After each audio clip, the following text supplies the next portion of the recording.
Now, unless you've been living under a rock for the last couple of years, you will be well aware that a big transition is rippling its way across the world. My name is Nicki Shields. I'm an automotive journalist. Some say I'm a bit of an EV geek. But why am I here talking to you? Well, my hint at the beginning was referring to our move towards carbon neutrality and a renewable future. We're also witnessing a dramatic change in our energy landscape. And while the switch from fossil fuels to new sources of energy like wind and solar is absolutely critical, it isn't a simple one. Solutions that can help make this transition as smooth and as straightforward as possible are obviously going to be really valuable.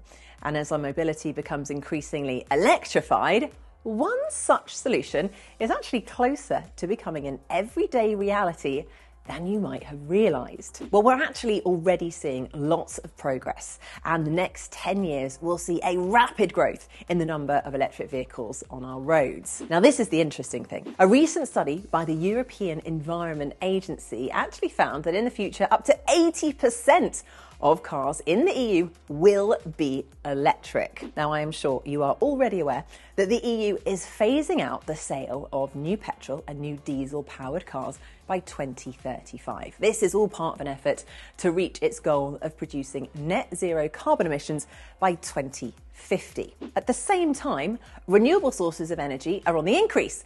In 2021, renewables generated around 37% of our electricity here in Europe. And that figure, fortunately, is expected to grow to 69% by 2030. It's starting to sound good, but while the transition to renewable energy continues, a number of challenges still need to be considered and overcome. These include a higher demand for electricity at peak times. What do I mean by that? Well, let's take this as an example. When we wake up in the morning, turn our kettles on, or for the caffeine addicts, put our coffee machines on, or perhaps in the evening we cook a meal after work whilst watching the TV. We see a spike in energy demand, which is instantly created. In addition, the level of fossil fuels that generate electricity decrease from 39% in 2019 to 37% in 2021.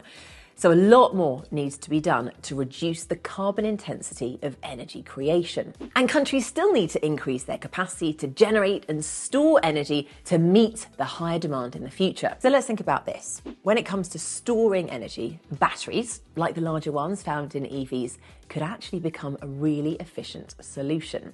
Now, this potential will only grow as EV ownership increases and has the knock-on effect of increasing the number of large batteries that energy can be stored in, and they are often connected to the grid. To really make the most of this opportunity, a new concept called vehicle-to-grid is being developed right now, and soon this may become a key feature in all future EVs. And if it does, it offers a really clever solution that would help with the world's big energy transition. Vehicle-to-grid, or as the cool kids like to call it, V2G, will not only benefit EV owners, but also wider communities and local energy grids. Now, here's how it works. When equipped with V2G technology, EVs can actually act as a storage place for renewable energy generated by wind and solar. By intelligently choosing a time to charge when there's plenty of renewable energy available, they can then feed renewable energy back to the grid during times when solar or wind power can't be generated, at night or on a day when there's calm weather, for example. Also, during peak times when large amounts of energy are being consumed, V2G technology will allow EVs to supply electricity back to the grid as and when needed, and that will help even out the demand. As the infrastructure to support vehicle-to-grid technology is further developed and used to manage the supply of energy, the greater the potential benefit for our communities. For example, when wind turbines or solar panels produce more electricity than the grid actually requires, V2G-enabled EVs can be used to store that excess electricity. Meanwhile, as well as making renewable energy available around the clock, EV owners could even earn money through their vehicle's battery on the electricity market.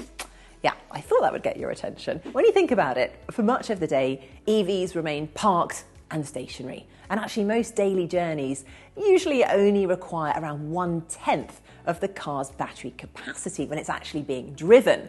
After charging their vehicles at a lower cost during off-peak hours, EV owners could then sell the unused energy in their batteries during the peak times when electricity is in demand and its price is higher. This way, EV batteries can be used as a source of flexible and low carbon energy to support the stability of your local grid, as well as giving EV owners the opportunity to contribute to the stabilisation of their local grid.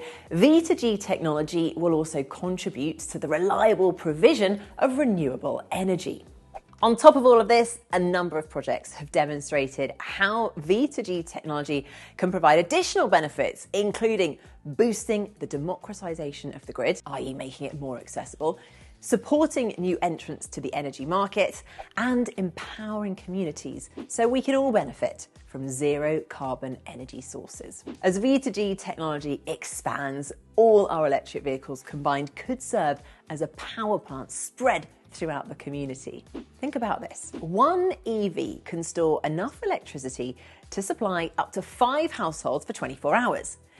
If you scale that up, imagine the impact electric vehicles could have on towns and cities with thousands of homes. And actually, it's not just towns and cities. Entire countries would be able to reap the benefits, taking advantage of excess renewable energy during the middle of the day and offsetting peak morning and evening grid demand. By supporting the decarbonisation of the energy system away from coal and gas-fired power stations, V2G technology would represent an important step on our path to independence from fossil fuels, reducing carbon emissions and achieving climate neutrality. As the world is moving towards a clean and renewable future, I'm absolutely fascinated to see what role V2G technology will play in our journey to net zero.